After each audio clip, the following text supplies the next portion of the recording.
Sensorial FM. Primeiro lugar em audiência. Conquistando você com som e qualidade. Aqui. Sensorial FM. Fique ligado, vem aí a próxima atração.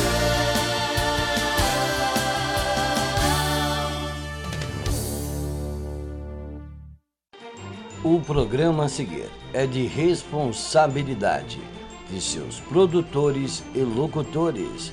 Sensorial FM, a rádio que ouve você. Começando aqui na Sensorial FM, programa Candomblé Total.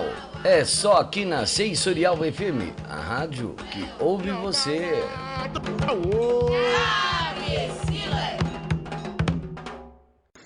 Muito boa tarde, meus amigos da Sensorial FM. Aqui Gislaine Vicente com vocês em mais um Candomblé Total, todas as quartas-feiras, a partir da 1h. E quero já deixar de antemão para vocês os meus contatos. WhatsApp 11 97754 7604, e-mail gislainevicente07@gmail.com. Tem também as redes sociais, gislaine.vicente9, gislar96, Excesso Só de Alegria, by Giza. E temos também o Messenger, através do nosso Facebook, que aparece lá Gislaine Araújo, na mesma página tem Gislaine Vicente, entre parênteses. E nos acompanhe. E olha só, e aqui também, na página da Sensorial FM, pode deixar lá a sua dúvida, sugestão, crítica construtiva e tudo mais que você queira conversar com a gente. E eu agradeço já de antemão todo esse carinho que vocês têm destinado aí ao programa Candomblé Total já desde 2017 com vocês aqui na Sensorial FM. E claro, ao meu amigo babá Ronald Ed, que ganhou um prêmio de melhor web rádio.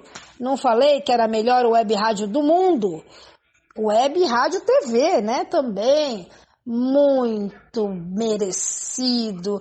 Babá, um beijo enorme aqui da gente, do Candomblé Total, com um orgulho muito grande do nosso, não só nosso babá, mas nosso amigo, incentivador. E, claro, muito merecido. Eu fico muito feliz mesmo que a Sensorial esteja aí atingindo um patamar que, olha, show de bola, hein? Não tem nem o que dizer. Só você vir para cá, patrocinar o Candomblé Total, os outros programas da Sensorial. Enfim, estamos aí à disposição, indo para mais um ano vencedor, hein? E olha só, gente, no tema de hoje eu queria levantar uma lebre que é muito interessante aqui para nós, que somos não só candomblecistas, mas somos, eu principalmente sou muito incentivadora de que as pessoas sejam leitoras, porque a leitura leva você a um outro patamar. Além de você adquirir repertório, você adquire uma cultura vasta em cima de tudo que você pode agregar, tudo que a leitura pode trazer para você, que sempre é um ganho muito grande. Recentemente nós tivemos aí a Bienal do Livro em São Paulo. Depois da pandemia, nós tivemos em 2014 em São Paulo, depois houve a Bienal do Livro no Rio de Janeiro, e depois, em função da pandemia, a Bienal do Livro acabou um pouco suspensa e retornou esse ano. Eu estive na Bienal do Livro e, como sempre, todos os anos que tem esse evento, que esse evento é realizado, normalmente em São Paulo ele é feito no Expo Center Norte. Tem quem conhece esse complexo ao lado do Shopping Center Norte, na zona norte da capital paulista, sabe que ali tem todos uns compartimentos, tem uma área de exposição muito grande, e ali é feito a Bienal do Livro, ali é realizado o evento. no Rio de Janeiro, às vezes no Rio Centro, lá, se eu não me engano, é em Jacarepaguá, que é um centro de exposições muito grande também. Mas aqui em São Paulo, agora no mês de julho, houve a Bienal do Livro, sempre com muito sucesso. E eu sou uma pessoa que sou leitora voraz.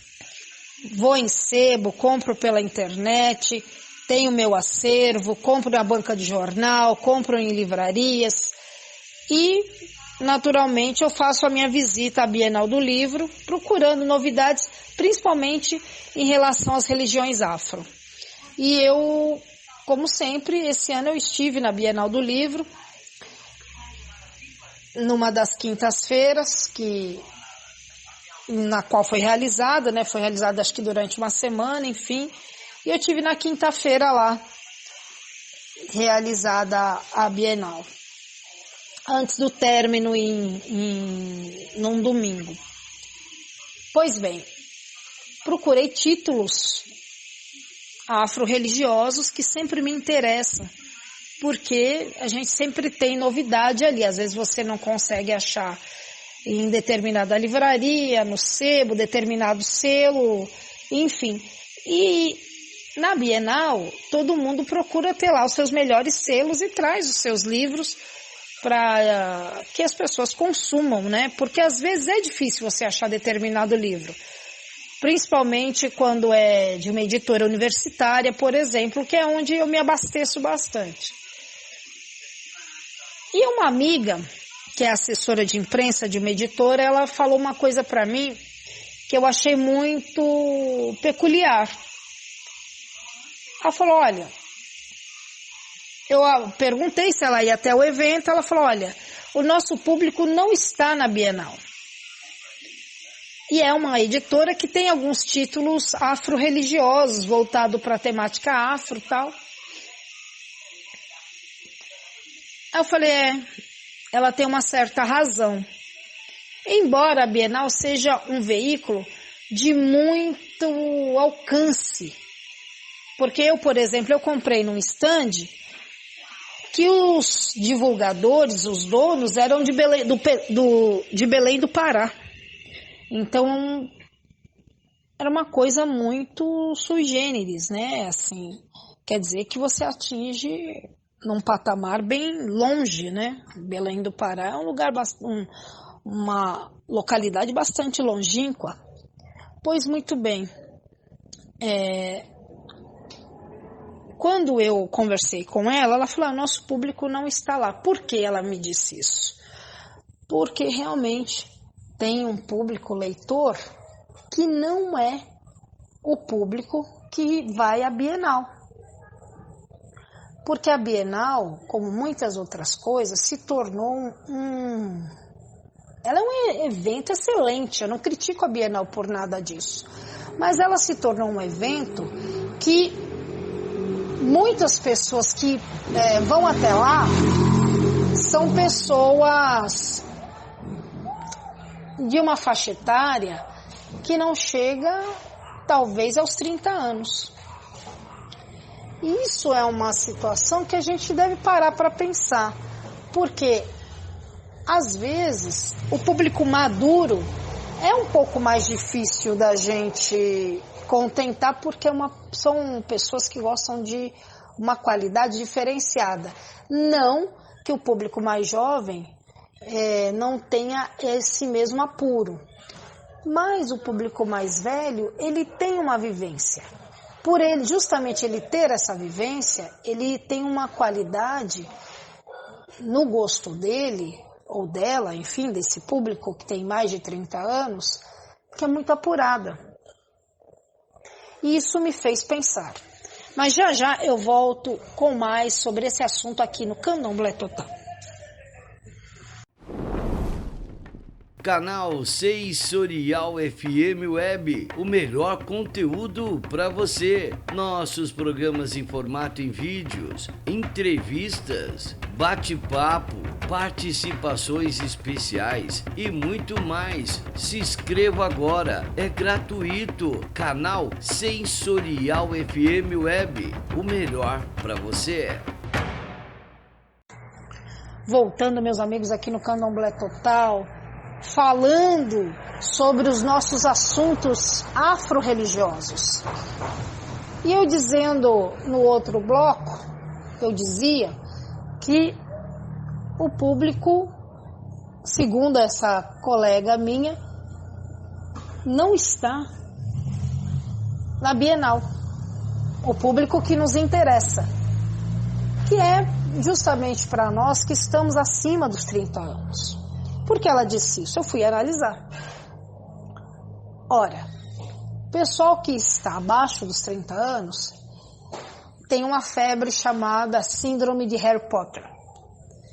Então, existem volumes e sagas desse personagem, né, dessa trupe, vamos dizer, do Harry Potter, já há algum tempo, que eles têm ocupado a preferência dos grandes, ou pelo menos dos públicos que vão até os 30 anos. Lógico que nada é muito ao céu, nem tanto o céu, nem tanto a terra.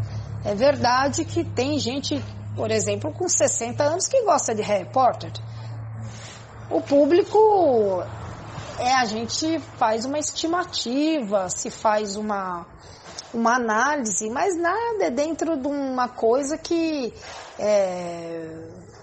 você não possa fazer nada diferenciado, ou que não possa estar nessa faixa etária, ou que não esteja abaixo ou acima disso. É que se faz um planejamento, alguma coisa do gênero, que se aproxime da faixa etária, que se aproxime do gosto preferencial das pessoas. Isso tudo é quantificado, muitas vezes, por pesquisas, por coisas do gênero. E aí eu parei para pensar, porque essa amiga, ela é uma divulgadora da cultura afro, dos livros que trazem personagens do candomblé, ensaios. Ela também é divulgadora dessa cultura nossa afro de todo dia, que permeia o candomblé, a umbanda, a mesa branca, o candomblé de caboclo, enfim, todo mundo que entra na cultura afro-brasileira. O nosso público não está lá. E eu senti falta de algumas editoras que trabalham nisso. Eu senti falta de algumas editoras que são muito importantes dentro desse universo afro-brasileiro, que traz no signo o candomblecista, que traz o umbandista, que traz a pessoa da mesa branca, enfim, do Kardec, né, os kardecistas. Mas eu nunca tinha colocado dentro de um patamar tão ruim como me pareceu.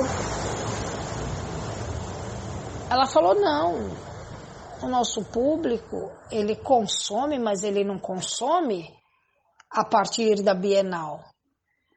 E eu fiquei me perguntando, e eu fui à Bienal, eu falei, tá bom, você não, né, convidei essa amiga pra gente ir junto, para trocarmos ideias. E aí eu fui observar. Quando eu entrei na Bienal, no pavilhão, pouco assim, da onde eu estava da entrada, eu já vi o estande das editoras universitárias.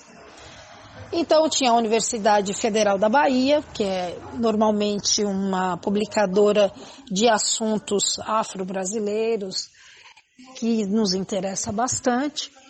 Então, né, a Universidade Federal da Bahia, a Universidade de Santa Catarina, federal também, ou estadual, enfim, alguma da USP, a Universidade Estadual do Rio de Janeiro.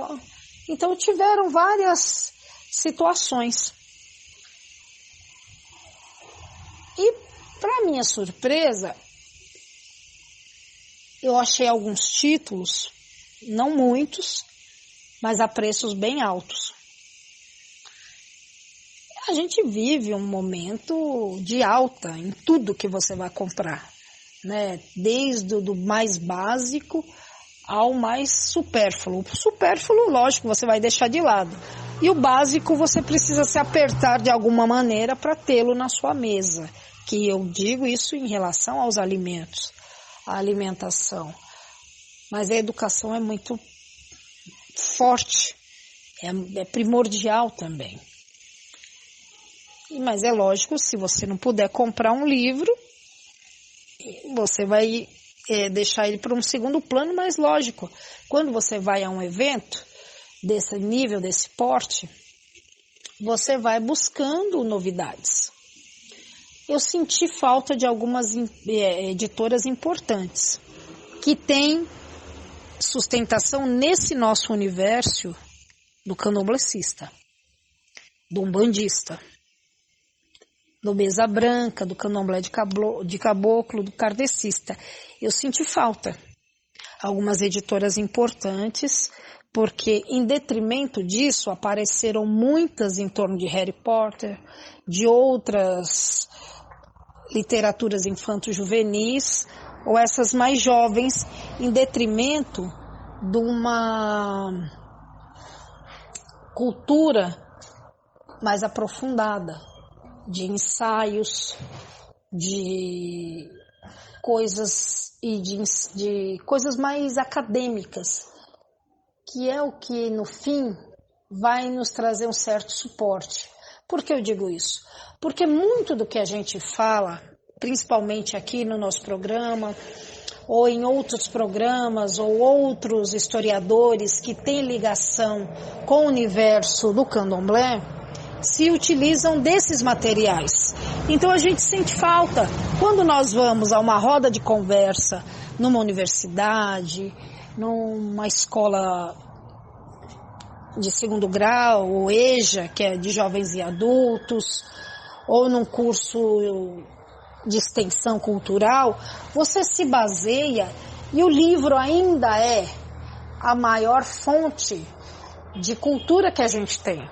Porque nem sempre as pessoas conseguem fazer um curso universitário, nem sempre as pessoas conseguem fazer um curso extracurricular, fazer um intercâmbio, fazer uma viagem e conhecer em loco a situação que se apresenta, por exemplo, na África. Nem todo mundo tem dinheiro para ir até o Benin, até a Nigéria, conhecer parte do que é da nossa ancestralidade, dos nossos ancestrais. Porque essas localidades e esse tipo de viagem, ela se torna cara. É uma coisa que às vezes não há nem como mensurar isso. Mas já eu volto mais sobre esse assunto aqui. Candomblé Total, todas as quartas-feiras, à 13h. Você sabe qual retorno que você vai ter anunciando em outra rádio? Ai, que dor de cabeça! Só esse. Então anuncie com a gente e saiba como é simples e tão fácil de ter o seu produto conhecido por várias pessoas. Não perca tempo. Anuncie 11 9 40 26 60 68. Sensorial FM, a rádio que ouve você. Voltando, meus amigos, aqui na Sensorial FM. Um abraço a todos aqueles que nos prestigiam aqui nessa rádio tão querida e já muito premiada. Eu dizia, meus amigos, sobre a minha ida à Bienal do Livro em busca de novidades, de fonte de cultura. Livro é uma coisa que a gente tem que sempre reverenciar, porque é o principal eixo, né, que a gente tem para termos como uma ponte para a cultura. E eu dizia que essa amiga me trouxe uma situação assim para pensar realmente. Isso é ótimo, quando alguém instiga você de uma forma que às vezes sem perceber você passa a pensar naquilo. E foi o que aconteceu. Eu dizia então que o livro ele supre a necessidade da gente às vezes de viajar, de ir atrás de um novo eixo para a nossa cultura, para a nossa forma de trabalhar. A gente precisa conhecer tudo, de tudo um pouco e um pouco de tudo. E nesse sentido, eu senti realmente falta de algumas editoras que trouxessem novos títulos. Ao passo que a gente teve alguns estandes com muito saldão. E teve até uma situação que eu presenciei, que eu vi, e eu percebi, não sei se talvez nem todo mundo percebeu, mas eu percebi, porque, por exemplo, existiam editoras e os estantes de saldão. Às vezes um livro que na editora custava 60, no saldão estava 15. Custava 40 na editora, mas no saldão estava 20. Então houve até uma coisa meio predatória. Quem percebeu isso ia no saldão. E olha que eu não tive muito tempo, porque eu cheguei já no final da tarde, devido aos meus compromissos, e consegui ficar até a hora que fechou, às 9 da noite. Se eu tivesse ficado o dia inteiro, eu teria visto mais ofertas, teria andado mais. Mas aquelas 3, 4 horas que eu fiquei por ali, eu já percebi que realmente teve uma diferenciação esse ano, né? Este ano aqui havia muita literatura que a gente chama de literatura de realismo fantástico. Eu falei do Harry Potter, mas tinha outros níveis de literatura nesse nicho de ficção. Havia não ficção, mas outras coisas que não afro. E havia editoras afro que trabalham com esse nicho, com livros muito lá em cima. Eu comprei apenas 4 livros, porque muitos livros que me interessavam estavam acima do patamar de R$70. É muita coisa.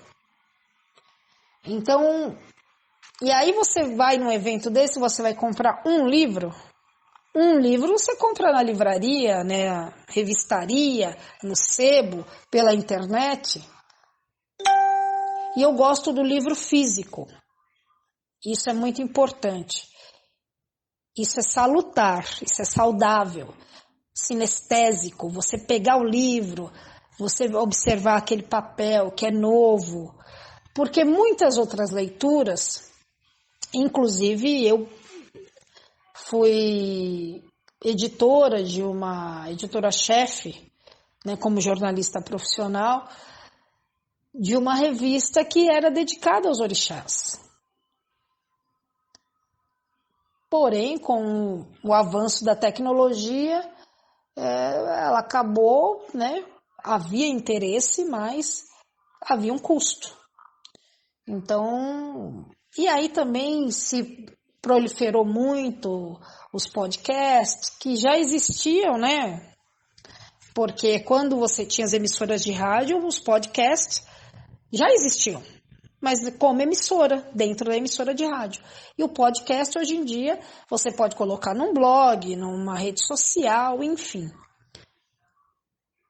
E a cultura do candomblessista, que é o mote desse programa, por isso o nome Candomblé Total, ela ficou um pouco dispersa. E aí o público candomblessista, ele passou a consumir o conteúdo candomblessista via rede social, via vídeos, via redes como TikTok, como Facebook, o finado Orkut, YouTube, Instagram, todas essas redes, né, e grupos no WhatsApp, todas essas redes sociais que todos nós usamos e conhecemos. Mas para você ter o conteúdo, você precisa ter gente de conteúdo, gente que tenha história para te contar, gente que sabe mensurar algumas coisas. E às vezes isso vem em nível, ou vem no objeto livro, vem como tese, vem como dissertação, vem como roda de conversa, vem como curso universitário ou de extensão, ou curso livre, em debate, ensaio. Então você precisa da palavra como fonte de cultura para que você saiba do candomblé. O candomblé é uma religião oral, mas a princípio, mas ele já adquiriu um patamar de que ele é estudado desde Pierre Verger e antes dos anos 60, no início do século, com Nina Rodrigues, com Manuel Guerino, com outros intelectuais. Evidente que, né, Roger Bastide, evidente que isso vai aumentando ao longo do tempo. Evidente que isso vai se aprimorando ao longo do tempo, porque algumas teses vão caindo por terra e outras vão aparecendo. Já já nós voltamos. Já já nós voltamos.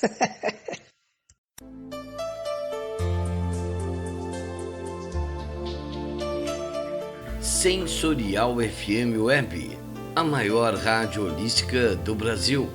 Levamos aos ouvintes uma programação para esclarecimento interreligioso, unindo a espiritualidade ao bem-estar, qualidade de vida e conscientização da preservação ao meio ambiente. Corpo, mente e espírito formam a Sensorial FM Web.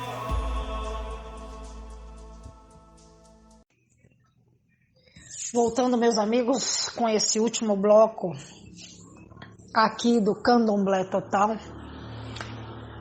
E o que eu dizia sobre beber da fonte desses livros, dessas mídias todas que a gente tem disponível, ou disponíveis, para a gente poder adquirir mais conhecimento. Nunca é demais. O que eu posso dizer para vocês, nunca é demais conhecimento. Nunca é demais a gente adquirir um livro, assistir uma peça de teatro, ter uma situação que a gente possa dizer, olha, eu estou aprendendo com isso daqui, eu estou, olha, tendo uma nova visão. Sempre vai fazer você refletir, você pensar um pouco mais, você ter uma outra dimensão do que é a religião, o que é o candomblé. O candomblé, que é mote desse programa, que é a razão dele existir, precisa de pensadores como nós, precisa de pessoas que vêm da academia, precisa de pessoas que são estudiosas ou que não sejam da academia, mas que tenham essa vontade de saber o que ocorre de novidade, o que a gente tem de coisas que possam agregar, coisas que a gente possa ter à disposição. A gente precisa. A gente precisa porque candomblé não se faz sozinho. É uma religião que, além de iniciática, ela é colaborativa. Então, por mais que você tenha talvez alguma diferença dentro do terreiro ou dentro da sua linha de pensamento ou da sua nação, é importante que você tenha uma outra dimensão, que você tenha pensamentos que te levem a pensar construtivamente nessa linha, né? Que você tenha conceitos a aprender nessa linha. Há muita controvérsia? Há muita controvérsia. Por quê? Porque, como eu disse, sendo uma religião oral, ela tem muita divergência, porque ao território brasileiro tudo foi chegando de um viés do escravagista. A gente tem um viés de escravos. Não tem isso. A escravidão é uma linha cultural, inclusive. Por mais que a gente tente tirar isso da nossa mente, por mais que a gente tente tirar isso de tudo que a gente já viveu, é uma coisa que está no inconsciente coletivo. Essa e outras situações que envolvem o negro, que envolvem o africano, que envolve a cultura escravagista. A gente tenta sempre sair desse viés, sair dessa cultura, sair desse legado. Pode ser que o legado não seja dos melhores. O escravagista não é uma lembrança das melhores.